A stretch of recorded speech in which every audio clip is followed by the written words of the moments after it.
the Writing Community Chat Show Advent Christmas Calendar.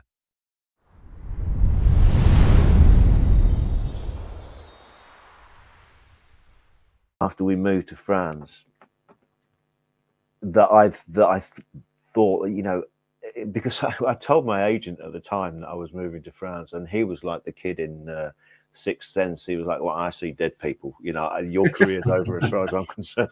And so I knew that I had to really find another way of working because the travel is too much, and soon became too much. And I always said I was never going to be the kind of person who moves to France and, you know, does the Peter Mail thing, you know, the year in Provence. I always said I wouldn't do that, and it took me 5 years before I did do it, or maybe a bit longer, hawking my family around for literary recognition.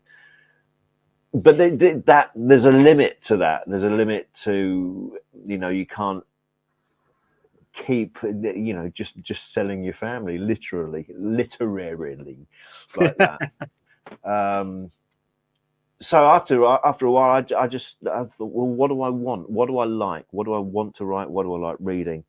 And it became the crime thing. And I just, you know, with the area where we are being so rich in history and character, and you've got the big cities, you've got the remote countryside, it's got everything there in terms of setting.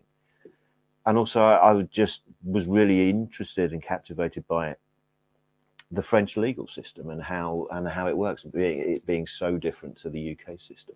I felt that it was ripe for exploitation is probably the wrong word, but you know, there's a story to tell, that's for sure. And that was the road to it. You know, it got to a point where with the cozies, I'd tried everything and tried getting agents. Nothing would work. Nothing would really get through, and I just thought, right, you know, sod it. I'm just going to write something that I would like to read, and that was light, undemanding comic novel, essentially, which is what I always said I would do. So, and that's, you know, everything's sort of taken off massively from there. Yeah, fantastic.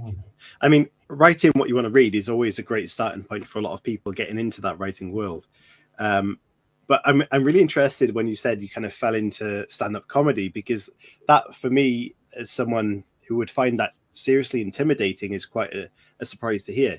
So how did you actually fall into that, if you know what I mean? And was it something bullied?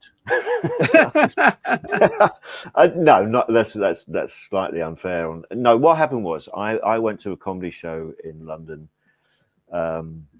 with a friend of mine, and we came out at the end of the show, and she said, you know, what did you think of that? And I was a typical kind of bullish mid-20s bloke, and I just went, yeah, it's all right, I could do that. You know. And then a month later, Charlotte, who's always one of my closest friends, she rang me up, like I said, about a month later, and said, right, I've booked you a 5-minute open spot. You put your money where your mouth is. You know, I've known her since I was 13, and I really shouldn't have said anything in the time. So I did that first gig. I wrote material, did the first gig, and I can't really remember much about it. I was so terrified. There's very little in the memory bank at all with that gig, other than enormous relief when it had finished. But it went well, and you know, I really wasn't doing anything else. You know, I was temping. Where was I temping? I was temping in an auction house in Knightsbridge at the time. I had no idea what I was doing, or, you know, I knew I wanted to write, and this was a way into it in some way. So yeah, you know, I did really kind of fall into it. I just fell on my feet and was lucky that I was, you know, pretty good pretty early on, and that meant that I was able to rise pretty quickly, and thanks to my wife, basically, who had a good job at the time. She said, right, you can play at this for 2 years, but if it looks like you're not getting anywhere, then you have to grow up, basically. But we'll cover you for 2 years.